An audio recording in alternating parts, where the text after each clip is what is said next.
ഗണപതിയേ യാ ദേവീ സർവഭൂതേഷു ദയാരൂപേണ സംസ്ഥിത നമസ്തസ്യേ നമസ്തസ്യേ നമസ്തസ്യേ നമോ നമഃ. നമസ്കാരം. കണ്ണൂർ വിഷൻ ജ്യോതിഷത്തിലേക്ക് ഏവർക്കും സ്വാഗതം. നമ്മുടെ പുതിയ അധ്യായം ആരംഭിക്കുകയാണ്. ദേവി മാഹാത്മ്യത്തെക്കുറിച്ചാണ് പറയുന്നത്. അപ്പം പ്രോഗ്രാമിൽ പങ്കെടുക്കേണ്ടവർ ടി വിയുടെ മുകളിലുള്ള നമ്പർ നോക്കി വിളിക്കുക. എൻ്റെ ഈ നമ്പർ വിളിച്ചിട്ട് കാര്യമില്ല. അത് എന്നെ പേഴ്സണലായിട്ട് ബന്ധപ്പെടാനുള്ളതാണ്. അതിൽ വിളിച്ചാൽ പരിപാടിയിൽ പങ്കെടുക്കാനാവില്ല. അക്കാര്യം പ്രത്യേകം ഓർമ്മിക്കുക. ഏതായാലും ദേവിയുടെ, എൻ്റെ ഭവനത്തിൽ കുടിയിരുത്തിയിരിക്കുന്ന ദേവിയുടെ വാർഷികാഘോഷങ്ങൾ ഇക്കഴിഞ്ഞ 19-ാം തീയതി വളരെ ഭംഗിയിൽ പരിസമാപ്തമായി. മൂകാംബിക തന്ത്രി നിത്യാനന്ദ അടികയുടെ നേതൃത്വത്തിൽ അവിടെ നിന്നും വന്ന പൂജാരിമാർ അല്ലെങ്കിൽ അടികമാർ എൻ്റെ ഭവനത്തിലെ ചണ്ഡികാഹോമം വളരെ ഭംഗിയായിട്ട് നിർവഹിച്ചു. വർഷങ്ങളായിട്ടിങ്ങനെ ഒരു കർമ്മം, ചണ്ഡികാഹോമം പോലെയുള്ളൊരു പുണ്യ കർമ്മം, അങ്ങനെ തന്നെ അതിനെ വിശേഷിപ്പിക്കണം. അതിൻ്റെ ഉത്തരവാദിത്തപ്പെട്ട ഏറ്റവും ഇന്ത്യയിൽ തന്നെ അല്ലെ ഭാരതത്തിൽ തന്നെ അതിന് അർഹതപ്പെട്ട വ്യക്തി തന്നെ വന്ന് ചെയ്യുമ്പോൾ അതിന് പ്രാധാന്യം കൂടുന്നു. കാരണം ഏതൊരു ക്ഷേത്രത്തിലും തന്ത്രിക്കാണ് ഏറ്റവും പ്രാധാന്യം. തന്ത്രി കളിച്ച കളി കൊണ്ട് ഇപ്പം നമ്മളെ നാട്ടിലെ കഥ അറിയാലോ. അപ്പോൾ തന്ത്രി ഏറ്റവും പ്രധാനി തന്നെയാണ്, അക്കാര്യത്തിൽ സംശയമില്ല. തന്ത്രി തെറ്റ് ചെയ്തതിന് അത് വേറെ കാര്യം, അത് അയാൾ അതിൻ്റെ ശിക്ഷ അനുഭവിക്കട്ടെ, അത് മറ്റൊരു കാര്യമാണ്. പക്ഷെ ക്ഷേത്രത്തിൽ തന്ത്രിയാണ് അവസാന വാക്ക്. അപ്പോൾ ആ മൂകാംബികയിൽ തന്ത്രി, ഏതായാലും അവിടെയും ചില കളികളൊക്കെ ഇപ്പോൾ നടക്കാൻ തുടങ്ങി. അതുകൊണ്ട് ശബരിമലയിൽ മാത്രമാണെന്ന് വിചാരിക്കണ്ട. കൈയിട്ടാൽ, ചക്കരക്കോടത്തിൽ കൈയിട്ടാൽ നക്കി പോകുമെന്ന് പറയുന്നില്ലേ, അതേപോലെ ക്ഷേത്രങ്ങളിൽ മൊത്തത്തിൽ ഈ ഒരു പ്രശ്നം അത് മൂകാംബികയിലും തുടങ്ങിയിട്ടുണ്ട്. എൻ്റെ അനുഭവമാണല്ലോ. ഞാനിപ്പോൾ അതാത് പിന്നെ മൂകാംബികയിൽ എന്താണെന്ന് പറഞ്ഞാൽ പെട്ടെന്ന് പണി കൊടുക്കും. അയ്യപ്പൻ കാത്തു നിന്ന പോലെ കാത്തു നിൽക്കില്ല. അതിലേക്ക് വരാം, ഒരു കോളുണ്ട്. ഹലോ. ഹലോ, പറഞ്ഞോളൂ. എവിടുന്നാണ് വിളിക്കുന്നത്? പിണറായി. പറയൂ, ഡേറ്റ് പറയൂ. 4/8/78. 4/8/78.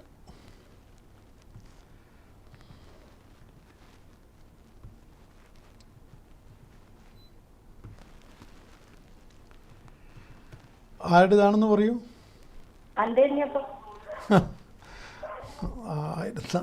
സമയം പറയൂ. 1:35 പകല്.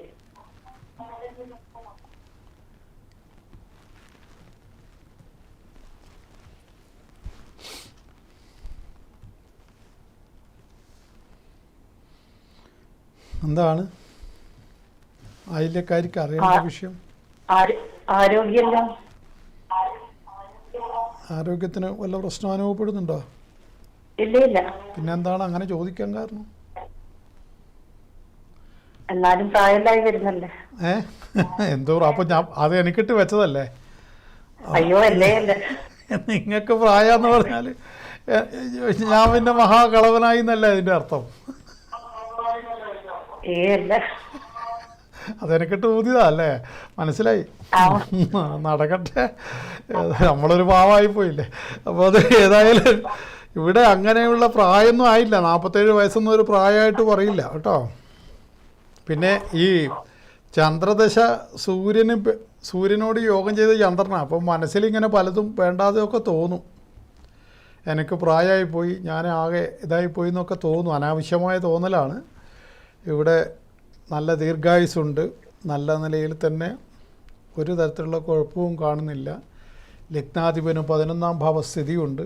വലിയ മാരകമായ ആരോഗ്യങ്ങളൊന്നും പ്രശ്നമൊന്നും വരാനുള്ള സൂചനയൊന്നും ജാതകത്തിലില്ല. പിന്നെ മനസ്സിലെപ്പോഴും ടെൻഷൻ ഉണ്ടാവും. അതിപ്പോൾ ഒറ്റക്കായിപ്പോയി. എങ്ങനെ ഒറ്റക്കായിപ്പോയി, മോളും പഠിക്കുന്നടിക്കായിപ്പോയി, അതുകൊണ്ട് സങ്കടം. അതെന്തോ എനിക്ക് വ്യക്തമായി മനസ്സിലാവുന്നില്ല അത് നിങ്ങൾ പറയുന്നത്. മോള് പഠിക്കുന്നടിക്കുള്ളത്. ഓ അത് ശരി ശരി. ഒറ്റ സങ്കടം. വീട്ടിൽ ഒറ്റക്കായി പോയി അല്ലേ? അതെ. അതൊരു വലിയ വിഷയം തന്നെയാണ്. ഒരു പൂച്ചയെങ്കിലും അടുത്ത് നിർത്തണം. ഒറ്റക്കായി ഒരു പൂച്ചയെ വളർത്താൻ നോക്കൂ. അത് കുറച്ച് ദിവസം കഴിഞ്ഞാൽ അതുമായിട്ട് അങ്ങോട്ട് സെറ്റാവും. അങ്ങനെ ഓരോന്നും നമ്മൾ അതിജീവിക്കേണ്ടതായിട്ടുണ്ട്. ഇങ്ങനെയുള്ള പ്രശ്നങ്ങളെല്ലാ മനുഷ്യർക്കും വരും. അപ്പോൾ അതിനെ എങ്ങനെ മറികടക്കണം? കാരണം പിന്നെ ഏകാന്തത ഭയങ്കരമായിട്ട് നമ്മളെ പ്രയാസപ്പെടുത്തും. അപ്പോൾ അതിന് പിന്നെ നമ്മൾ പെറ്റിനെ പിന്നെ ഇതാക്കുന്നതും നല്ലതാണ്. പെറ്റിനെ വളർത്തുന്നതും അത് പൂച്ചയോ പട്ടിയോ ഏതോ ആവാം. അതിനെ നിങ്ങൾക്ക് ഏതാണ് പൊരുത്തപ്പെടുന്നത് അതുമായിട്ട്, എന്നിട്ട് പിന്നെ ഈ അതിൻ്റെ കൃത്യമായ കാര്യങ്ങളൊക്കെ നോക്കിയാൽ മതി. അകത്ത് വളർത്തുമ്പോൾ അതിനുള്ള ഇഞ്ചക്ഷനൊക്കെ കറക്റ്റായിട്ട് എടുത്താൽ മതി. അപ്പോൾ അതൊക്കെ ചെയ്തു കഴിഞ്ഞാൽ വേറെ അതിനെ കൊണ്ട് ബുദ്ധിമുട്ടൊന്നുമില്ല.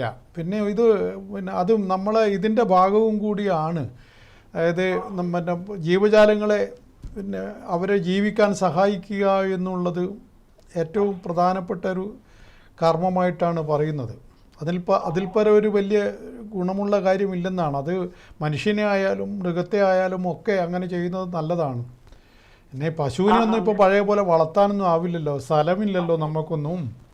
അപ്പോൾ അതേപോലെ പശുവിനെയൊക്കെ വളർത്തുന്നത് വളരെ നല്ലതാണ്. പക്ഷേ അതിനുള്ള സാഹചര്യമില്ലല്ലോ. അപ്പോൾ അതുകൊണ്ട് ഇതേപോലുള്ള ചെറിയ ചെറിയ ജീവികളെങ്കിലും വളർത്തുക. അങ്ങനെ അന്നേരം ഒറ്റപ്പെടൽ അങ്ങോട്ട് ഒഴിവായി കിട്ടും. കാരണം ഇവിടെ നിങ്ങൾക്ക് അല്ലെങ്കിൽ തന്നെ ഈ സൂര്യയന്ത്ര യോഗം ഈ ചന്ദ്രദശയിൽ മനസ്സിന് ഒരുമാതിരി അലട്ടുണ്ടാവുമെന്നാണ്. അതിൽ ഈ ചന്ദ്രദശ കഴിയുന്നവരെയും ഉണ്ടാവും. അതിൽ ഏറ്റവും മോശപ്പെട്ട ഒരു കാലഘട്ടം 2027 ആയിരിക്കും. കുറച്ച് മാറ്റം വരും. കാരണം ഈ ചന്ദ്രനിൽ ശനിയുടെ അപഹാരം വരുന്ന സമയത്ത് നിങ്ങൾ വല്ലാതെ ഒരു ടെൻഷൻ അടിച്ചു പോകുന്നുള്ള കാര്യത്തിൽ സംശയമില്ല. അത് ചന്ദ്രൻ്റെ ആ സമയത്ത് ദേവിയൊക്കെ ഒന്ന് മുറുകെ പിടിക്കുന്നതും വളരെ നന്നായിരിക്കും. ദേവി മകളെല്ലാം നല്ല രീതിയിൽ വരും തന്നെയാണ് ഇവിടെ കാണുന്നത്. മകളൊക്കെ നല്ല നിലയിൽ വരും. അടുത്ത ടെൻഷൻ വെച്ചാല് പഠിച്ചു കഴിഞ്ഞാൽ നമ്മള് വിദേശത്തെത്തി പോകുന്നത്. ആവട്ടെ, അവള് പോയി വരട്ടെ, അതിനെന്താണ്, അങ്ങനെ തന്നെയല്ലേ വേണ്ടത്. അങ്ങനെ പറഞ്ഞില്ലേ അമ്പലങ്ങളെ പറ്റിയിട്ട്? ഓ അമ്പലങ്ങളെ പറ്റിയിട്ട് ഇപ്പോ അമ്പലത്തിൽ തന്നെ പോവാൻ തന്നെ എഴുതില്ല. എല്ലാടെയും ഇങ്ങനത്തെ അഴിമതിയായോണ്ട് ഭയങ്കര സങ്കടം തോന്നുന്നു. ഒരു അമ്പലത്തിൽ 1 ലിറ്റർ എണ്ണയല്ലേ വേണ്ടു? അത് റെഡിയാണ്, സത്യമാണ്. പക്ഷെ അതൊരു സങ്കടം തോന്നുന്നു. നല്ല കൂടുതൽ ഭക്തിയാണ് അമ്പലങ്ങളിൽ പോകുന്നത്. പക്ഷെ ഇന്നത്തിലും കാണുമ്പോ ഒരു വല്ലാത്ത സങ്കടം. ശബരിമലത്തിലും പോകണമെന്നുണ്ട്. അതിന് മന്ത്രം ജപിക്കൂ. മന്ത്രം ജപിച്ചു കഴിഞ്ഞാൽ അതിന് പിന്നെ ഇതിനേക്കാളും ക്ഷേത്ര ദർശനത്തെക്കാളും മന്ത്രജപം ഗുണം ചെയ്യും. അത് അറിയാഞ്ഞിട്ടാ പലർക്കും. നിങ്ങൾ അതിനെക്കുറിച്ചൊക്കെ മനസ്സിലാക്കണമെങ്കിൽ ഒരു ദിവസം എന്നെ നേരിട്ട് വന്ന് കാണാൻ നോക്കും. വന്നിന് നിങ്ങൾ എന്റെ മോക്ക് കൈനീട്ടവും കൊടുത്തിന് പണ്ട്. ഓ അതെയോ, ശരി. അന്നോട് ഭാര്യക്കേന്, ചെറിയ മോളേന്. ഓ അതെയോ, ശരി. ഒരു മുഷ്ടലില്ലാണ്ട് വേഗം പൈസ എടുത്തു കൊടുത്തിന് നിങ്ങള്. ഓ മുഷ്ടലൊന്നും ഇല്ലാണ്ട് വേഗം നോക്കും കൈനീട്ടം കൊടുത്തിന്. വിഷുവിന് കൈനീട്ടം കൊടുത്തോ? ശരി. കൊടുത്തിന് എന്റെ മോക്ക് കൊടുത്തിന്. കുറെ കാലം സൂക്ഷിച്ചു വെച്ചിനേനു. ഓ ശരി ശരി ശരി. ഞാനങ്ങനെ ആര് വന്നാലും കൊടുക്കാറുണ്ട്. അതങ്ങനെ മേടിക്കാൻ മാത്രം പഠിച്ചാൽ പോരല്ലോ. വളരെ ചെറുതേനോ. ശരി ശരി. ഓ നന്നായിരിക്കട്ടെ. അവൾ ഏതായാലും നന്നായി വരട്ടെ. അപ്പോൾ നിങ്ങൾ ഇതിങ്ങനെ വീണ്ടും ഒന്നുകൂടി കാണാൻ വരും. ഓക്കെ. ഓ ആയിക്കോട്ടെ ആയിക്കോട്ടെ, ശരി എന്നാൽ. Okay okay. അപ്പോൾ ഞാൻ പറഞ്ഞത് എന്താണ്, പിന്നെ ഈ ഇപ്പം അവർ പറഞ്ഞതുപോലെ ക്ഷേത്രത്തിൽ ഇങ്ങനെയുള്ള കാര്യങ്ങൾ നടക്കുമ്പോൾ വിശ്വാസിയുടെ ഹൃദയത്തിനാണ് മുറിവേൽക്കുന്നത്. ആരെയാണ് ഡിപ്പെൻഡ് ചെയ്യേണ്ടത് എന്ന് തിരിച്ചറിയാൻ കഴിയാതെ ദൈവവിശ്വാസി വളരെയധികം ബുദ്ധിമുട്ടിൽ ആയിത്തീരുന്നു. പക്ഷെ മറ്റൊന്നുണ്ട്, ചില ക്ഷേത്രങ്ങളിൽ മീഡിയേറ്റർ ഇല്ലാതെ തന്നെ ഡയറക്റ്റായിട്ട് അനുഗ്രഹം നൽകാൻ കഴിവുള്ള മൂർത്തികൾ കുടിയിരിക്കുന്നുണ്ടെന്ന് മനസ്സിലാക്കണം. അത് കൊടുങ്ങല്ലൂർ അമ്മയാവട്ടെ, ഗുരുവായൂരപ്പനാവട്ടെ, ചോറ്റാനിക്കര ഭഗവതി ആവട്ടെ, ഇനി സാക്ഷാൽ മൂകാംബിക അമ്മയാവട്ടെ, കൊട്ടിയൂർ പെരുമാളാവട്ടെ, ഇവരൊക്കെ അതിന് പറ്റിയ ആൾക്കാരാണ്, ഡയറക്റ്റാണ്. നമ്മൾ വെറുതെ വിചാരിക്കുന്നതാണ് മീഡിയേറ്ററുടെ ആവശ്യം അവിടെ ഇല്ല. പിന്നെ പുരോഹിതവർഗം മൊത്തം അത് കൈയടക്കി വെച്ചിട്ടുണ്ടാവും, അത് മറ്റൊരു കാര്യം. പക്ഷേ ഈ പുരോഹിതവർഗത്തിൻ്റെ യാതൊരു സഹായവുമില്ലാതെ തന്നെ ഞാൻ ഈ പറഞ്ഞ പോലെയുള്ള അത് നമ്മളെ കണ്ണൂരുമുണ്ട്, പറയാൻ തുടങ്ങിയാൽ അത് തീരില്ല, അതുകൊണ്ട് അതിലേക്ക് കിടക്കുന്നില്ല.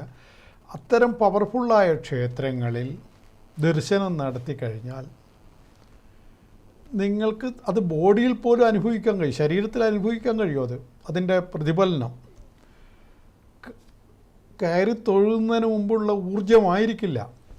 ഇത്തരം ക്ഷേത്രങ്ങളിൽ തൊഴുതിട്ട് പുറത്തിറങ്ങുമ്പോൾ നിങ്ങൾ ശ്രദ്ധിച്ച് നോക്കൂ, നിങ്ങളുടെ ശരീരത്തിന് വല്ലാത്ത, പ്രത്യേകിച്ചിട്ടും ഒരു 40 കഴിഞ്ഞവരുടെ കാര്യമാണ് ഞാൻ കൂടുതലായിട്ട് പറയുന്നത്. ഈ ഊർജം, ഒരു 20 വയസ്സുള്ള പയ്യനെ സംബന്ധിച്ചിടത്തോളം അവൻ എപ്പോഴും ഊർജം തന്നെയാണ്. അവൻ്റെ ഊർജ നിലവാരം ഒരിക്കൽ പോലും താഴെ പോകുന്നില്ല. അതൊരു 10, 30, 35 വയസ്സ് വരെയൊക്കെ പോയേക്കാം. പിന്നെ അത് വ്യക്തി കൈകാര്യം ചെയ്യുന്ന പോലെയാണ്. അയാളുടെ ശരീരം അയാൾ എങ്ങനെ സംരക്ഷിക്കുന്നു അതുപോലെ ആ ഊർജത്തിൻ്റെ അവസ്ഥ നിലനിർത്താൻ കഴിയും, എനർജി. മറിച്ച് ഓട്ടോമാറ്റിക്കായിട്ട് തന്നെ മധ്യപ്രായം എത്തുമ്പോഴേക്കും അതിന് ശോഷണം വരാൻ തുടങ്ങും. നമ്മളുടെ ഈ കുണ്ടലിനി ശക്തി എന്ന് പറയുന്ന സംഗതി, അതിനൊക്കെ കൃത്യമായ ഉപാസന വിധികളൊന്നും പാലിക്കാത്ത, അല്ല അത്തരത്തിലുള്ള യാതൊരു തരത്തിലുള്ള കർമ്മങ്ങളൊന്നും ചെയ്യാതെ വ്യക്തിക്ക് ഒക്കെ ശോഷിക്കാൻ തുടങ്ങും. ഓരോ ചക്രവും വീക്കാകുന്നതിന് കണക്കായിട്ട് ഓരോ രോഗം വരും. ഞാൻ അതിലേക്കൊന്നും കടക്കുന്നില്ല, അതെല്ലാം വലിയ വലിയ കാര്യങ്ങളാണ്. നമ്മളിവിടെ അത് പറഞ്ഞാലും പട്ടുമെന്നും പറയും. അതുകൊണ്ട് ഇതൊക്കെ സയൻറ്റിഫിക്കായിട്ട് പോലും തെളിയിക്കപ്പെട്ട പല കാര്യങ്ങളും അതിലൊക്കെ ഉണ്ട്. പക്ഷേ ഇപ്പം എന്ത് പറഞ്ഞാലും അതൊക്കെ വിവാദമാണ്, കോൺട്രവേഴ്സിയാണ്. എന്ത് ചെയ്യാൻ പറ്റും? പക്ഷേ യഥാർത്ഥത്തിൽ അങ്ങനെയൊക്കെ ഉണ്ട്.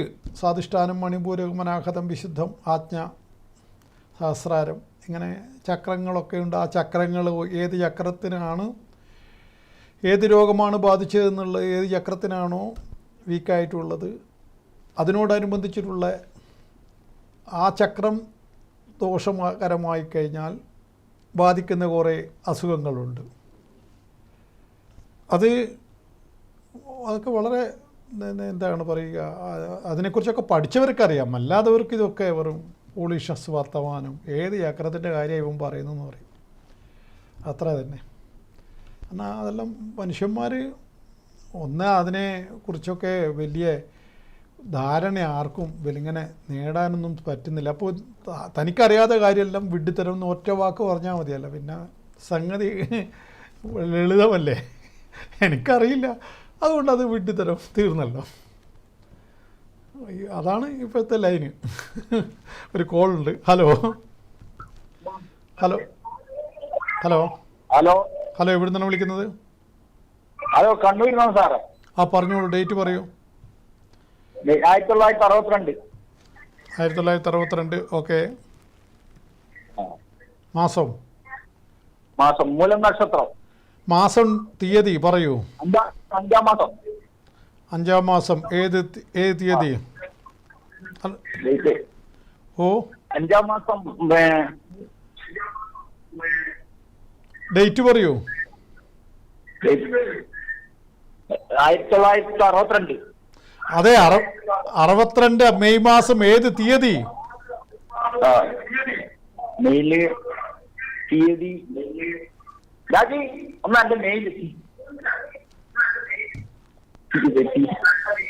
എന്ന് പറഞ്ഞത് 5-ാം മാസം 3-ാം മാസം 30/5/1962. 30/5/62 അങ്ങനെ ഒരു ഡേറ്റ് ഒന്നും ഇല്ല. അതെല്ലാം അശ്വതി നക്ഷത്രമാണ്. നിങ്ങൾ കൃത്യമായ ഡേറ്റും സമയമൊക്കെ നോക്കിയിട്ട് വിളിക്കൂ. വെറുതെ സമയം കളഞ്ഞിട്ടെന്തുള്ള കാര്യം? നക്ഷത്രമാണ്. അത് അങ്ങനെ ബലം പറയില്ല. ഞാൻ ഡേറ്റും ടൈമും വെച്ച് മാത്രം ബലം പറയുന്ന ആളാണ്. ഓക്കെ, ശരി ശരി ശരി. അപ്പോൾ അക്കാര്യം പ്രത്യേകം ശ്രദ്ധിക്കുക. ഡേറ്റും സമയവും ഉണ്ടെങ്കിൽ മാത്രമേ എനിക്ക് സിസ്റ്റത്തിലേക്ക് അത് കൊടുത്തിട്ട് എനിക്ക് ബലം പറയാൻ പറ്റൂ. എൻ്റെ വായി തോന്നി പറയുന്നതാണെങ്കിൽ പിന്നെ എനിക്ക് വയ്യ. അതുകൊണ്ട് ദയവ് ചെയ്തിട്ട് കൃത്യമായ ഡേറ്റ് സമയമുള്ളവർ മാത്രം പ്രോഗ്രാമിൽ പങ്കെടുക്കാൻ ശ്രമിക്കുക. അപ്പോൾ ഞാൻ പറഞ്ഞത്, അത്തരം ഈ ക്ഷേത്രത്തിൻ്റെ പേരിൽ വന്നിരിക്കുന്ന ഈ ഒരു പേരുദോഷം, തന്ത്രി ഉണ്ടാക്കിയ പേരുദോഷം തന്നെയാണ് അത് കേരളത്തിൽ പ്രധാനമായിട്ടും. കാരണം ആ തന്ത്രിയൊക്കെ അങ്ങനെയാണ് കേരളം മൊത്തം കണ്ടത്. അപ്പം അതുകൊണ്ട് ആരെയും കുറ്റം പറയാനും പറ്റില്ല. അതിൻ്റെ നെല്ലും പതിരും പിന്നെ തിരിയട്ടെ, അത് വേറെ കാര്യം. പക്ഷേ ഒന്നതിൽ ഉറപ്പാണ്, ആചാരം പ്രകാരം തന്നെ 18-ാം പടിക്ക് താഴെ ഇറക്കേണ്ട കാര്യമില്ല. അത് തന്ത്രി ശ്രദ്ധിച്ചിരുന്നെങ്കിൽ ഇന്ന് ഈ തന്ത്രിയെങ്കിലും മോചിതനാവുമായിരുന്നു. അതായത് ക്ഷേത്രത്തിലെ ഇതോ അവിടെ ചെയ്യുന്ന എല്ലാ അറ്റകുറ്റപ്പണികളും അവിടെ വെച്ചുകൊണ്ട് തന്നെ ചെയ്യണമെന്നാണ് അതിൻ്റെ ബൈലോ. അത് മറ്റു ക്ഷേത്രങ്ങളിൽ നിന്നും വ്യത്യസ്തമായി ശബരിമല 24 ദിവസം അടഞ്ഞു കിടക്കുന്ന, മാസം 24 ദിവസം അടഞ്ഞു കിടക്കുന്ന ക്ഷേത്രമാണ്. അതുകൊണ്ടാണ് ഞാനൊക്കെ ആദ്യം തന്നെ തന്ത്രിക്കെതിരായ നിലപാടെടുത്തത്. കാരണം ആ 24 ദിവസം കൊണ്ട് ചെയ്യാൻ പറ്റാത്ത കാര്യങ്ങളൊന്നുമില്ല. പിന്നെ ട്രാക്ടറിൽ ഏത് മിഷ്യനും ഈ പോളിഷ് ചെയ്യേണ്ടതോ അല്ലെങ്കിൽ സ്വർണം പതിക്കേണ്ടതോ കട്ടിളപ്പാളിയിലേക്ക് പതിക്കേണ്ടതോ ദ്വാരപാലകന്മാരുടെ ഇതിലേക്ക് ചേർക്കേണ്ടതോ ഒക്കെ അവിടെ തന്നെ ചെയ്യാവുന്നതേ ഉള്ളൂ. കൊടിമരം അങ്ങനെയാണ് ചെയ്തത്. 30 കൊല്ലം മുമ്പേ ഇത് പണിയുന്ന കാലത്തും അങ്ങനെയാണ് ചെയ്തത്. അവിടെ എത്തിച്ചിട്ടാണ് ഈ മിഷ്യനൊക്കെ അവിടെ എത്തിച്ചിട്ടാണ് ഇതൊക്കെ പ്ലേറ്റിങ്ങും കാര്യങ്ങളൊക്കെ ചെയ്തത്, സ്വർണം പതിച്ചത്. അതിന് വിരുദ്ധമായി ഏതോ ഒരു കള്ളൻ വന്ന് പറഞ്ഞപ്പോൾ തന്ത്രി എടുത്തു കൊടുത്തു, അല്ലെ കൊണ്ടുപോയിക്കൊള്ളൂ എന്ന് പറയുന്നുണ്ടെങ്കിൽ തന്ത്രിയും അതിൻ്റെ അകത്ത് ഭാഗവാക്കാണ്. അതാണ് സംഭവം എന്നുള്ളത് മനസ്സിലാക്കണം. അപ്പോൾ അതുകൊണ്ട് അത് തീർത്തും ദുരാരോപണം എന്നൊന്നും പറഞ്ഞാൽ അതിനെ തള്ളാൻ പറ്റില്ല. അരിയാഹാരം കഴിക്കുന്നവർക്ക് മനസ്സിലാവും. പിന്നെ ഒരാൾ വലിയ ആളായി പോയതുകൊണ്ട് അയാൾ കക്കൂല അതൊന്നും പറയാൻ പറ്റുമോ? കളവൊരു മനോരോഗമല്ലേ, അത് ആർക്കാ വന്നുകൂടാതെ? ദൈവം സഹായിച്ച് ഇത്രയും കൊല്ലം ജീവിച്ചിട്ട് കള്ളയെന്ന് ആരും വിളിച്ചിട്ടില്ല. അതുകൊണ്ടൊരു സമാധാനത്തിൽ ഇങ്ങനെ ഇരിക്കുന്നു. ഏറ്റവും വലിയ ആരോപണമാണല്ലോ ഈ കള്ളൻ. മക്കൾക്ക് വരെ പുറത്തിറങ്ങി നടക്കാൻ പറ്റില്ലല്ലോ. മറ്റുള്ള വിളി പോലെ അല്ലല്ലോ കള്ളൻ. എൻ്റെ അച്ഛൻ കള്ളലാന്ന് പറഞ്ഞാൽ മകനും പുറത്തിറങ്ങാൻ പറ്റില്ല. അതാണ് അതിൻ്റെ ദോഷം. ഒരു കോളുണ്ട്. ഹലോ ഹലോ, എവിടെ നിന്നാണ് വിളിക്കുന്നത്? ഞാൻ കണ്ണൂരിൽ നിന്ന് വിളിക്കുന്നത്. ഡേറ്റ് പറയൂ. 1968. 1968. ഓക്കെ. ഫെബ്രുവരി 15. ഫെബ്രുവരി 15. സമയം പറയൂ. 2 മണി ഉച്ചക്ക്. നക്ഷത്രം? ആരോഗ്യപരമായിട്ടും അറിയാൻ വിളിക്കാം. കുറച്ച് ടെൻഷനാവും ഭയങ്കര. നക്ഷത്രം പൂരം. നക്ഷത്രം മകളല്ലേ.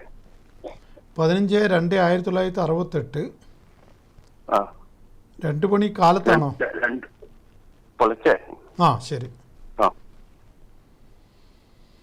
മകം. എന്താണ് അറിയേണ്ട? ആരോഗ്യപരമായിട്ടല്ലേ? ആരോഗ്യപരമായിട്ടും കുറച്ച് ടെൻഷനാണ്. വസ്തു വെക്കാൻ കീഴിൽ നടക്കുന്നില്ല. 5-8 കൊല്ലായി. അതിനെന്ത് വല്ല തർക്കവും ഉണ്ടോ? തർക്കമൊന്നുമില്ല. പിന്നെന്താണ്? അന്നാന്നറിയില്ല. അല്ല, ഇപ്പം നടക്കേണ്ടതാണ്. ഇപ്പം എന്തെങ്കിലും ഒന്നും നടന്നില്ലെങ്കിൽ പിന്നെ നിങ്ങൾക്ക് പ്രശ്നങ്ങൾ വരും. അതുകൊണ്ട് നിങ്ങൾ ഈ മനസ്സിൻ്റെ പ്രശ്നം നിങ്ങളെ ജാതകത്തിലുണ്ട്. അതെപ്പോഴും നിങ്ങളെ കാലാകാലം നിങ്ങളെ അലട്ടിക്കൊണ്ടിരിക്കുന്നൊരു വിഷയമാണ്. ചെറിയ കാര്യത്തിന് പോലും ടെൻഷൻ അടിക്കുക, ചില പ്രത്യേക കാര്യങ്ങൾ ഒബ്സഷൻ ഉണ്ടാവുക, എന്തൊക്കെയോ തോന്നുക, അങ്ങനെ അനാവശ്യമായ ഭയം, ഭീതി, അതൊക്കെ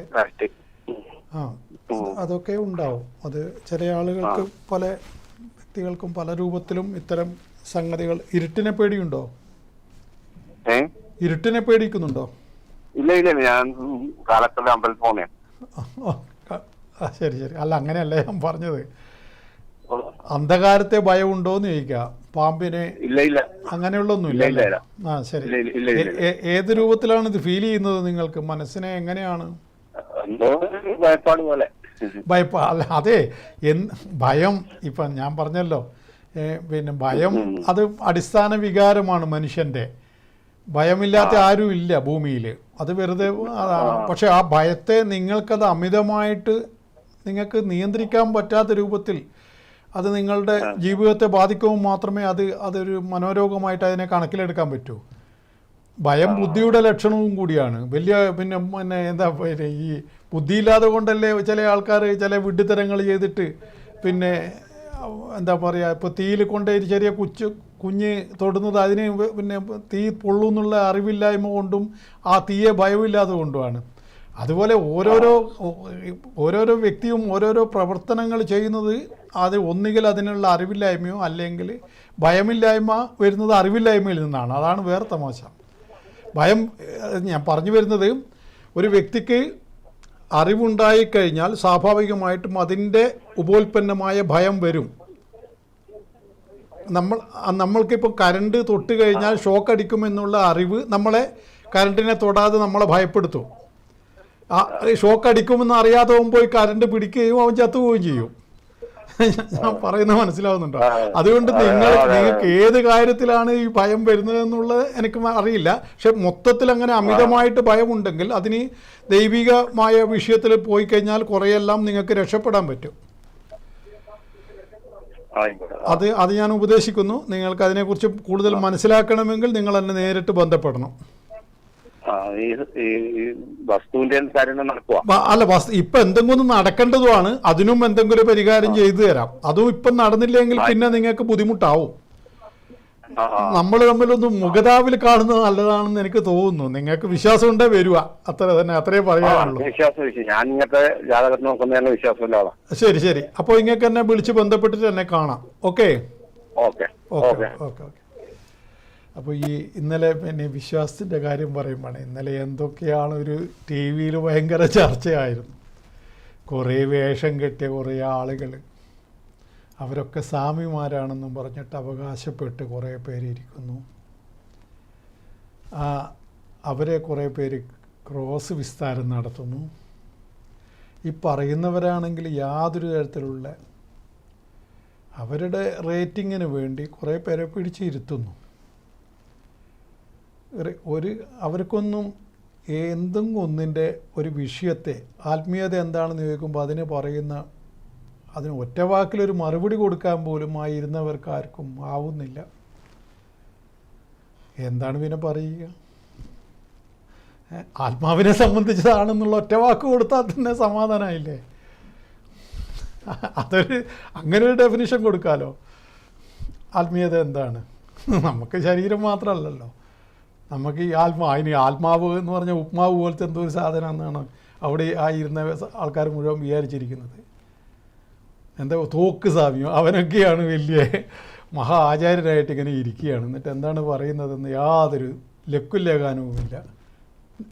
ഒരു വലിയ പബ്ലിക് പ്ലാറ്റ്ഫോമാണെന്ന് മനസ്സിലാക്കാതെ നിങ്ങളെ തല്ലുക വേണ്ടതെന്നൊക്കെയാണ് പറയുന്നത്. 2 തരികയാണ് വേണ്ടതെന്നൊക്കെ. എന്താണ് അങ്ങനെയൊക്കെ പറയാൻ തുടങ്ങിക്കഴിഞ്ഞാൽ പിന്നെ ആർക്കും എന്തും പറയാലോ. ഇതൊക്കെ ഈ കാവ്യവും ഈ പറയുന്ന ചുവപ്പ് വസ്ത്രവും ദൈവത്തിൻ്റെ പേരും പറഞ്ഞാകുമ്പം എല്ലാവരെയും ബാധിക്കില്ലേ? അതാണ് വിഷയം.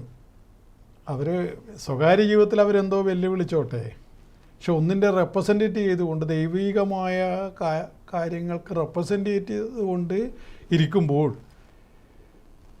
അത് പാലിക്കാൻ ഇപ്പം ഞാൻ അത്തരം വേഷം കെട്ടില്ലെങ്കിലും ഞാൻ ദൈവത്തിൻ്റെ എന്താണ് പറയുക അടുത്ത ആളാണെന്നും അല്ലെ ഉപാസകനാണെന്നും ഞാൻ അവകാശപ്പെടുന്നുണ്ട്. അങ്ങനെ വരുമ്പോൾ എൻ്റെ വർത്തമാനത്തെ ഞാൻ ശ്രദ്ധിക്കേണ്ടതായിട്ടുണ്ട്. എന്തെങ്കിലും പറയാൻ എനിക്ക് അവകാശമില്ല. കാരണം അത് ദൈവത്തിനാണല്ലോ അതിൻ്റെ ദോഷം വന്നു വരുന്നത്. ഇവർ വലിയ ദൈവികമായിട്ടുള്ള ആൾക്കാരാണെന്ന് പറഞ്ഞിട്ട് അതിലെ ഒരു കുറച്ചെങ്കിലും കഴമ്പുള്ള പറഞ്ഞത് കേട്ടത് ഇന്നലത്തെ നിങ്ങൾ എത്ര പേര് കണ്ടു എന്നറിയില്ല, അത് ഫേസ്ബുക്കിലൊക്കെ ഇഷ്ടംപോലെ ഉണ്ടാവും. അതായത് തമ്മിൽ എന്ന് പറഞ്ഞാൽ അത് വലിയ ഞാനായി പ്രൊമോട്ട് ചെയ്യുന്നതല്ല, അവരവരുടെ ചാനലിന് റേറ്റിംഗ് കിട്ടാൻ ഓരോരോ പരിപാടി ചെയ്യുന്നതാണ്. പക്ഷേ അതിൽ ആ സുനിൽ പരമേശ്വരൻ പറഞ്ഞാൽ ഒരു കാര്യം സത്യമാണ്. കാരണം ഓരോരോ ശക്തി പ്രപഞ്ചത്തിലുള്ളതുകൊണ്ടാണ് എല്ലാം പുറത്തേക്ക് വരുന്നതെന്ന് പറഞ്ഞ ഒരു പോയിൻ്റാണ്. മറ്റേ എതിർവശത്ത് നിന്ന് മറ്റേ വ്യക്തികൾ ചോദിച്ചതിൽ ഈ കൊറോണ കാലത്ത് നിങ്ങളൊക്കെ എവിടെയായിരുന്നു എന്നുള്ളതും വലിയ പ്രധാനം തന്നെയാണ്. ദൈവം സഹായിച്ച് എന്നോട് മുഖത്ത് നോക്കി ചോദിക്കാനാവില്ല.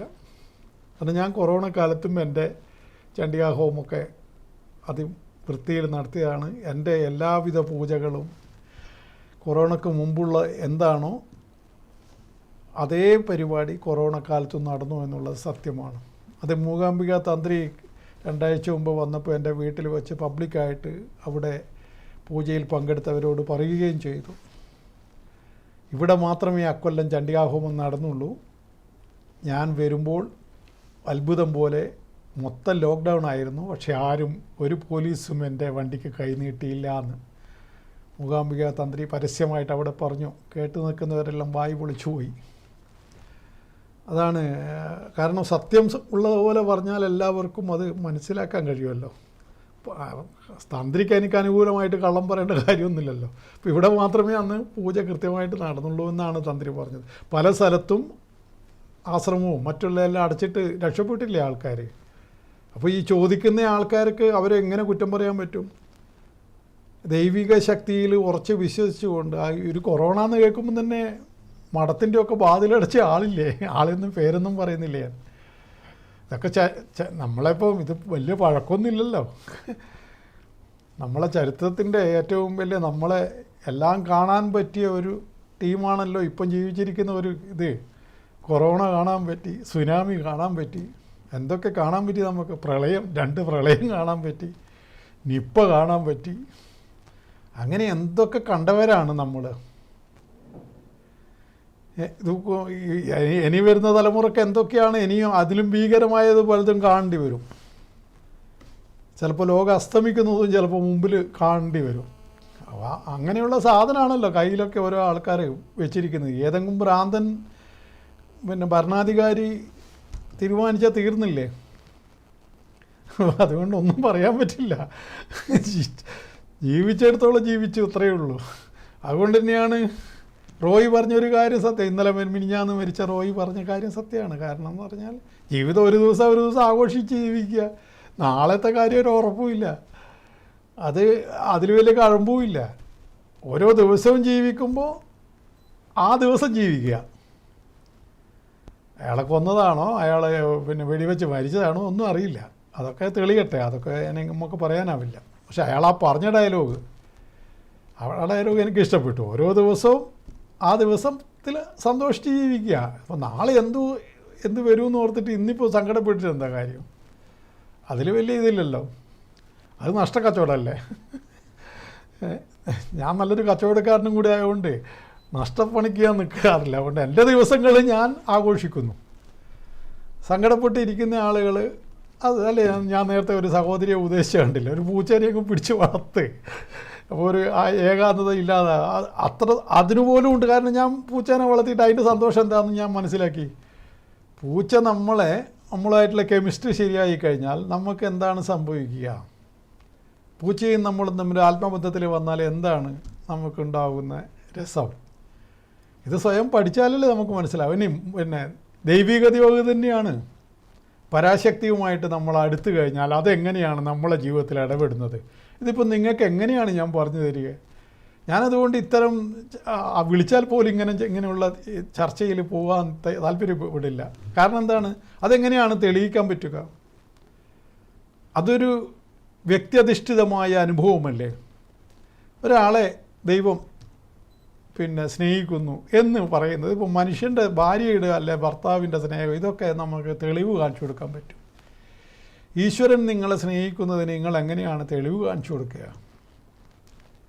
ഒരു പട്ടി സ്നേഹിക്കുന്നതിന് പോലും തെളിവ് കാണിച്ചു കൊടുക്കാൻ പറ്റും. പട്ടി അരക്ക് കൂട്ടി പിടിക്കുന്നു, നമ്മളെ ശരീരത്തിലേക്ക് ഓടിക്കയറാൻ നോക്കുന്നു, നമ്മളെ ശരീരം മൊത്തം നക്കുന്നു, അങ്ങനെ പലതും ഉണ്ടാവും. അതിനൊക്കെ തെളിവുണ്ട്, കാണിച്ചു കൊടുക്കാൻ പറ്റും.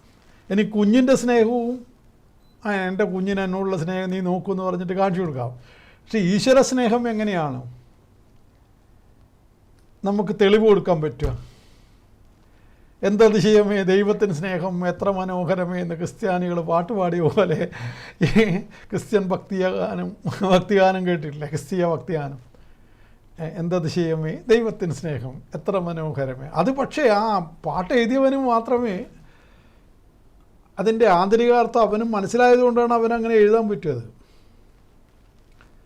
അത് അയാൾ അനുഭവിച്ചിട്ടുണ്ട് ദൈവത്തിൻ്റെ ആ സ്നേഹം എന്താണെന്ന്. ഒന്നിച്ചിട്ട് ലോകത്തിലുള്ള മുഴുവൻ ആൾക്കാരും ഇത് അനുഭവിച്ചവരാണോ? അല്ല. അന്നേരം ചോദിക്കും എന്താണ് ദൈവത്തിന് എങ്ങനെ ആള് വ്യത്യാസം? അതൊക്കെ ഉണ്ട് തന്നെ കൂട്ടിക്കോ. ഗോവിന്ദചാവിനെ അങ്ങ് സ്നേഹിക്കണമെന്ന് വെച്ചാൽ ദൈവത്തിന് അങ്ങ് സാധിക്കണം മനസ്സില്ല എന്ന് കൂട്ടിക്കോ. ഗോവിന്ദചാവിനെ സ്നേഹിക്കാൻ ദൈവത്തിന് മനസ്സില്ല, അതിപ്പം ദൈവത്തിനെ കുറ്റം മറ്റു കാര്യമുണ്ടോ? അന്നേരം ചോദിക്കും ഓനീ സൃഷ്ടിച്ച ദൈവമല്ലേ എന്ന്. അങ്ങനെയുള്ള ചോദ്യങ്ങൾക്കൊന്നും ഇങ്ങനെ അന്തമില്ലാത്ത ചോദ്യങ്ങൾ ഇങ്ങനെ ചോദിച്ചിട്ട് എന്ത് കാര്യം? അങ്ങനെ ചോദിച്ച് തർക്കശാസ്ത്രത്തിൽ വാതിൽ പകുതി അടച്ച പകുതി തുറന്നു എന്ന് പറഞ്ഞിട്ട് അങ്ങനെ തർക്കിച്ചതിനെ കൊണ്ടൊന്നും കാര്യമൊന്നുമില്ല. അതൊന്നും പ്രാക്ടിക്കലല്ല. പക്ഷേ എന്താണ് ദൈവസ്നേഹം എന്ന് പറഞ്ഞൊരു സംഭവം ഉണ്ട്. ദൈവം ചിലരുടെ ജീവിതത്തിൽ വളരെയേറെ ഇടപെടും. അത് എന്തോ എനിക്ക് നേരിട്ട് മനസ്സിലാക്കാൻ കഴിഞ്ഞതുകൊണ്ട് എൻ്റെ ജീവിതം തന്നെ അതിൻ്റെ ഒരു തെളിവാണെന്ന് ഞാൻ വിചാരിക്കുന്നു. ഈ കൊറോണ കാലത്ത് അടക്കം നടന്ന സംഭവങ്ങൾ ഒരു കാരണവശാലും ആ സമയത്തൊക്കെ എല്ലാവരും നിലം പറ്റി വീണുപോയി. അത് സത്യമാണ്. ജ്യോതിഷികൾ എന്ന് മാത്രമല്ല, പൊതുവെ മനുഷ്യർ പലരും ഇപ്പോൾ എല്ലാവരും അതിനകത്ത് കരകയറി വരുന്നു. ഇപ്പോഴും കരകയറാത്ത മനുഷ്യർ ഇപ്പോഴും ഉണ്ട്.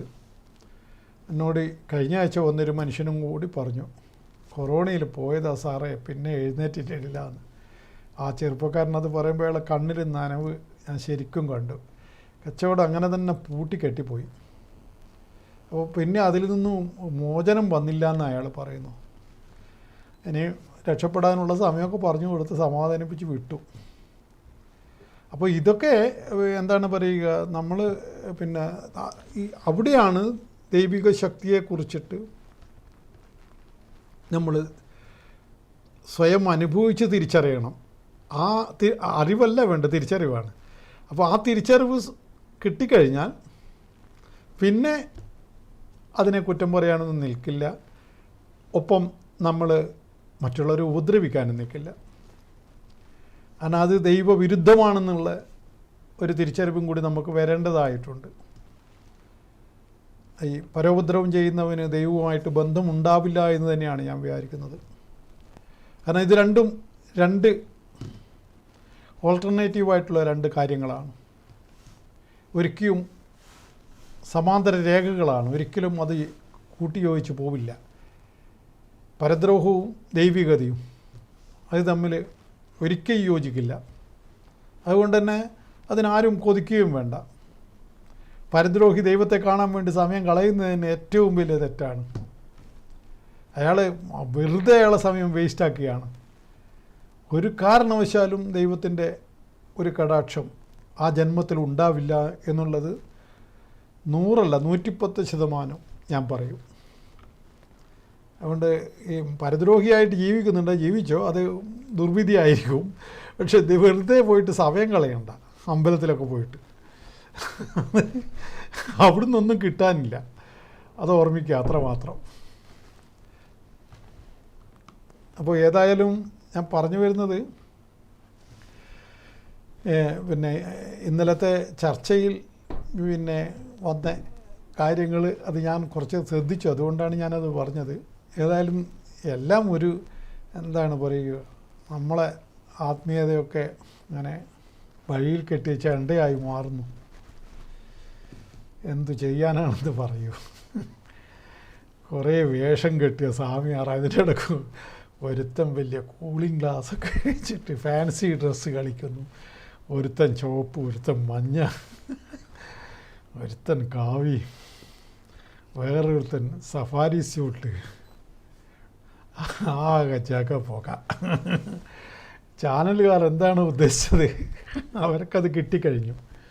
കളർഫുള്ളായ ഫ്രെയിം നമുക്ക് ചാനലിന് ഇപ്പോൾ ഇതേപോലെയുള്ള ഷർട്ടിനേക്കാളും ഞാൻ മറ്റേ പുതച്ചിരിക്കുന്നതായിരിക്കും ചാനലിന് ഇഷ്ടം. കാരണം ഇങ്ങനെ ആളുകൾ കൂടുതൽ ദൃഷ്ടി എന്നിലേക്ക് വരും. പക്ഷെ അത് ഞാനാണ് അതിന് ആദ്യമേ അതൊന്നും പറ്റില്ല എന്ന് പറഞ്ഞത്. എന്നെ ആളെ ഒന്നും പറയുന്നില്ല. ഞാൻ ചാനലിലെ പ്രോഗ്രാം തുടങ്ങും, ഇങ്ങനെ ആറ്റുകാൽ രാധാകൃഷ്ണൻ പുതച്ചിരിക്കുകയല്ലേ ഇന്ദുവേട്ട, നിങ്ങളും പുതച്ചോളൂ എന്ന് പറഞ്ഞു. അവന് പോടാന്ന് പറഞ്ഞു.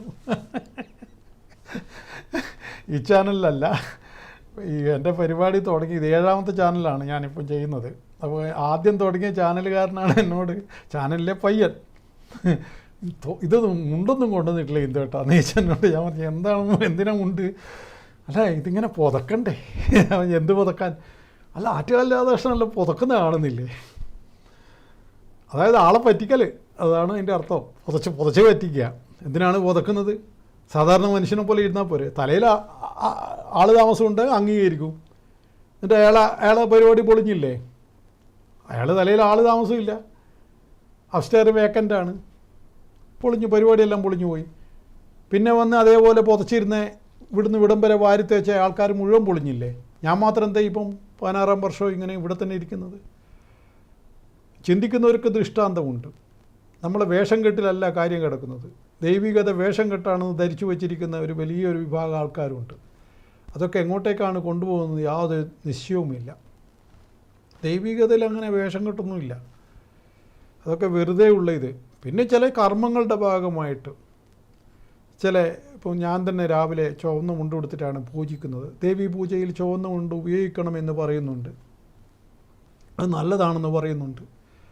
അതെൻ്റെ വിശ്വാസമാണ്. അതാരെയും ഉപദ്രവിക്കാനോ ഇതായിട്ടൊന്നുമില്ല. പൂജ കഴിഞ്ഞു, അത് അഴിച്ചു വെച്ചു.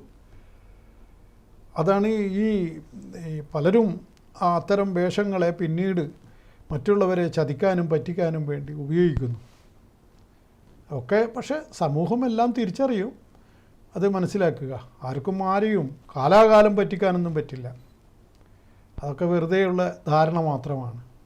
കുറേ വേഷം കെട്ടി, കുറേ ഇവിടെ ഒക്കെ ഒരു എന്താ പറയുക, ഒരു തൂങ്ങിച്ചാകാൻ പാകത്തിനുള്ള മാലയൊക്കെ കഴുത്തിലിട്ട് ഏതോ ഒരാളെ കൊണ്ട് പറഞ്ഞതാ, അയാളുടെ കഴുത്തിലുള്ള മാല കൊണ്ട് തന്നെ അയാൾക്ക് വേണമെങ്കിൽ തൂങ്ങിച്ചാകാന്ന്. എനിക്ക് ആ 2-3 ദിവസം അത് ഓർത്ത് ചിരിച്ചു പോയി ഞാൻ. അത്രയും വലിയ മാലയാണ്. എന്നിട്ട് അവൻ്റെ കഴുത്തിലുള്ള മാല കൊണ്ട് അവന് തന്നെ ഹിന്ദു വേണമെങ്കിൽ തൂങ്ങിച്ചാകാന്ന് എന്നോട് അയാളൊരു വിറ്റ് പറഞ്ഞിട്ട് ഞാൻ അതോർത്ത് ചിരിച്ചിട്ട്.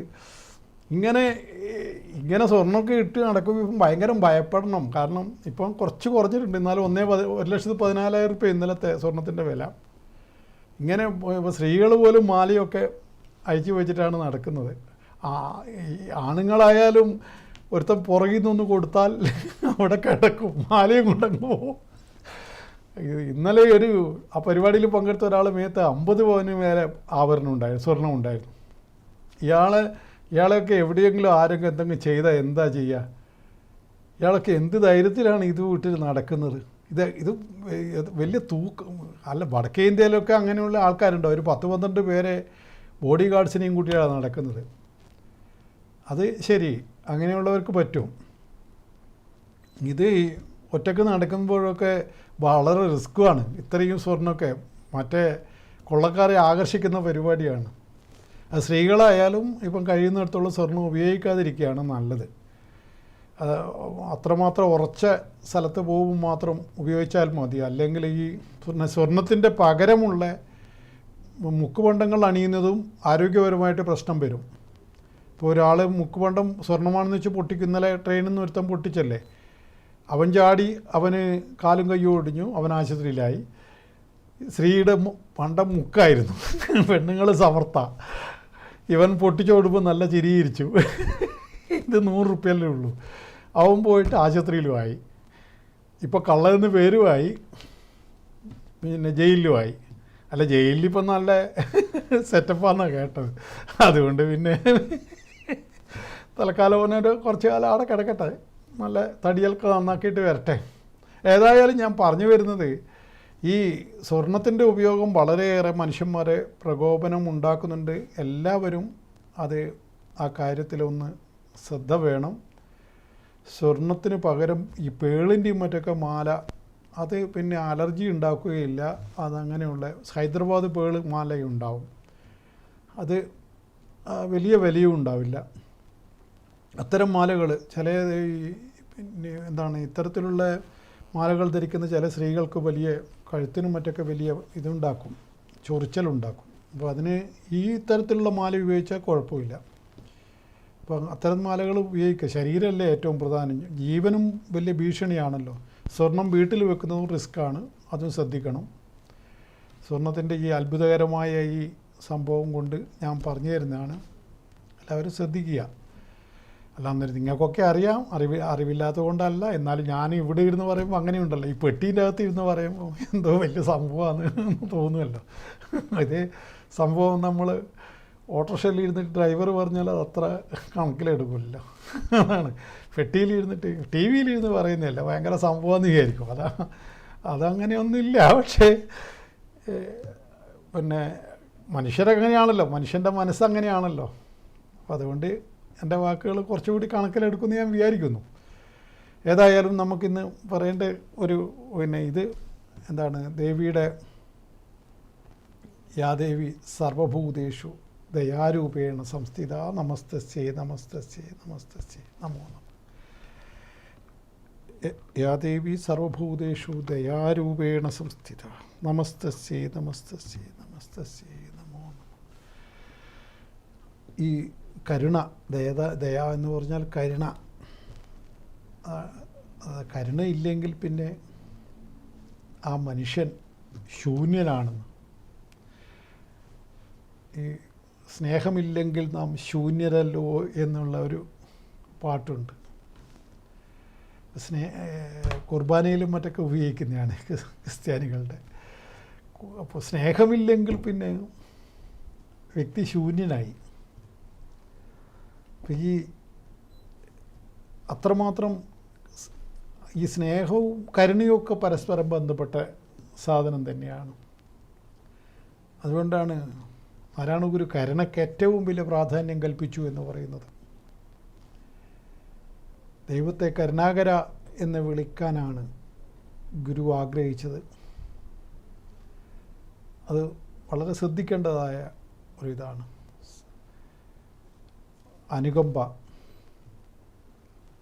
അനുകമ്പാദശകം എന്നുള്ളൊരു കൃതി തന്നെ നാരായണ ഗുരു എഴുതിയിട്ടുണ്ട്. അപ്പോൾ ഈ അനുകമ്പ, ദയ, കരുണ ഇതൊന്നും ഇല്ലാത്ത ജന്മം പാഴ്ജന്മമെന്നാണ് പറയുക. ദൈവത്തെ ഗുരു ഈ അനുകമ്പയും ദയയും കരുണയൊക്കെ ആയിട്ട് തന്നെയാണ് ദർശിച്ചത്. ഇവിടെ ദേവീമാഹാത്മ്യത്തിൽ പറയുന്നത് ഈ കരുണ അല്ലെങ്കിൽ ദയ രൂപത്തിൽ നമ്മളെ ഹൃദയത്തിൽ കുടികൊള്ളേണ്ടത് ദേവി തന്നെയാണ് എന്ന് പറയുന്നു. അതിലൊരു വസ്തുതയുണ്ടെന്ന് എനിക്ക് ബോധ്യപ്പെട്ടിട്ടുണ്ട്. കാരണം ദേവി ആരാധന തുടങ്ങുന്നതിന് മുമ്പ് എൻ്റെ മനസ്സിൽ ഇത്തരത്തിലുള്ള കരുണയും ദയൊന്നും ഉണ്ടായിരുന്നില്ല എന്നുള്ളതൊരു വസ്തുതയാണ്. അതെൻ്റെ സത്യമാണ് ഞാൻ പറയുന്നത്. ചില ആളുകൾക്കത് ജന്മനാ കിട്ടുന്നവരുണ്ടാവാം. അവർക്ക് ദൈവത്തെ ഒന്നും ആശ്രയിക്കേണ്ടതായിട്ടില്ല. അത്തരം വ്യക്തികളെ ഞാൻ കണ്ടിട്ടുമുണ്ട്. കുട്ടിക്കാലം മുതലേ മറ്റുള്ളവരോടൊക്കെ അപാരമായ കാരുണ്യം വെച്ച് പുലർത്തുന്ന ചെറിയ പയ്യന്മാരെ പോലും ഞാൻ കണ്ടിട്ടുണ്ട്. അവർ എൻ്റെ ഒപ്പം തന്നെ അവർ വളർന്നു വന്നിട്ടുണ്ട്. അപ്പോൾ അത് ചില ആളുകളുടെ ജീവജാലങ്ങളോടടക്കം പിന്നെ ആ ചില കുട്ടികൾക്ക് പ്രത്യേകമായിട്ട് കരുണ കാണിക്കുമെന്ന് കാണാം. അതേപോലെ വീട്ടിലാരും കയറി വരുമ്പോൾ ഉടനെ അതിനെ ഭക്ഷണം കൊണ്ടേ കൊടുക്കുക, വെള്ളം കൊണ്ടേ കൊടുക്കുക, ഇത്തരത്തിലുള്ള പ്രവൃത്തികളൊക്കെ ചെയ്യുന്ന ചില കുട്ടികളെ കാണാം. ഇപ്പം പക്ഷേ എല്ലാ കുട്ടികളും തോണ്ടിക്കളിക്കുക എന്നുള്ള മൊബൈൽ തോണ്ടാൻ തുടങ്ങിയതിന് ശേഷം പിന്നെ എല്ലാ കുട്ടികളും എന്തോ ഒരു മാതിരി ആയിത്തീരുന്നുണ്ട്. അത് മറ്റൊരു കാര്യം. അത് ഈ 4 ദിവസം മുമ്പേ എന്നെ കാണാൻ വന്നൊരു 5 വയസ്സുള്ള കുട്ടി ഐ കോണ്ടാക്റ്റ് തരുന്നില്ല. 5 വയസ്സുള്ള കുട്ടിയാണ്. എൻ്റെ കണ്ണിലും നോക്കുന്നില്ല, ശാരദയുടെ കണ്ണിലും നോക്കിയില്ല, എൻ്റെ ഭാര്യയുടെ കണ്ണിലും നോക്കുന്നില്ല ആ കുട്ടി. അപ്പോൾ കുട്ടി മൊബൈലിൻ്റെ അഡിക്റ്റാണ്. രക്ഷിതാക്കളോട് പിന്നീട് അതിനെപ്പറ്റി ഒന്ന് ഉപദേശിച്ച് കൊടുക്കണമെന്ന് ഞാൻ വിചാരിച്ചിട്ടുണ്ട്. കാരണം ഒരു കുട്ടി ഐ കോണ്ടാക്റ്റ് തരുന്നില്ലെങ്കിൽ അത് വലിയ അപകടകരമായൊരു അവസ്ഥയിലേക്കാണ് ആ കുട്ടി പോകുന്നതെന്നുള്ളൊരു ലക്ഷണമാണത്. മറ്റുള്ളവരുടെ കണ്ണിൽ നോക്കുക, അതിന് വലിയ പ്രാധാന്യമുണ്ട്. കുഞ്ഞായിരിക്കുമ്പോൾ ഒരു തവണയെങ്കിലും നോക്കണ്ടേ. അതും ഞാൻ പൂജാമുറിയിലൊക്കെ കൊണ്ടുപോയിട്ട് പോലും അവന് ആ കോണ്ടാക്റ്റ് അവൻ തരുന്നില്ല. പിന്നെ അതിലപ്പുറം പിന്നെ അവൻ വേറെ ഈ ലോകത്ത് നിന്ന് തന്നെ മാറി നടക്കുകയാണെന്നല്ലേ അതിൻ്റെ അർത്ഥം. പൂജാമുറിയിലുള്ള എന്നെപ്പോലും നോക്കുന്നില്ലെങ്കിൽ പിന്നെ അവൻ ആരെ നോക്കുമെന്നുള്ളത് എനിക്ക് ആകെ കൺഫ്യൂഷനായി. ഞാൻ അവരോടതിൻ്റെ ഗൗരവമൊന്നും അന്നേരം പറഞ്ഞില്ല. ഇനി വീണ്ടും അവരെ അതിനെക്കുറിച്ചൊക്കെ പറഞ്ഞു കൊടുക്കണം. ഇതാണ് പിന്നെ ഈ മൊബൈൽ ഉണ്ടാക്കുന്ന മഹാദുരന്തത്തിൻ്റെ ഒരു നേർചിത്രമാണ് ഞാൻ കണ്ടത്. അതുകൊണ്ട് പിന്നെ കുഞ്ഞുങ്ങൾ വളർന്നു വരുമ്പോൾ എന്ത് സാഹചര്യത്തിലും തൽക്കാലത്തേക്ക് കുട്ടിയുടെ ബഹളം ശമിപ്പിക്കാൻ വേണ്ടി മൊബൈൽ എടുത്തു കൊടുത്തിട്ട് ഇത്തരം വലിയ വ്യക്തിത്വ വൈകല്യങ്ങളിലേക്കും പെരുമാറ്റ വൈകൃതത്തിലേക്കും കുട്ടികളെ എത്തിക്കാതിരിക്കാൻ അമ്മമാർ പ്രത്യേകം ശ്രദ്ധിക്കണം. അമ്മ മാത്രം പോരാ, അച്ഛനും അതിന് തയ്യാറാവണം. അല്ലെങ്കിൽ വളർന്നു വരുന്ന കുട്ടിയുടെ സ്വഭാവ രൂപീകരണത്തെ ഈ ഒരു സാധനം വല്ലാതങ്ങ് സ്വാധീനിക്കുകയും കുട്ടി എന്താണ് പിന്നെ ഒരാൾക്ക് 2 ജീവിതം, ഒന്നൊരു സ്വകാര്യ ജീവിതവും ഒന്ന് പൗരജീവിതവും. അങ്ങനെ ഈ പൗരജീവിതത്തിൽ നിന്നും കുട്ടി പുറത്തായി പോവുകയും ചെയ്യും.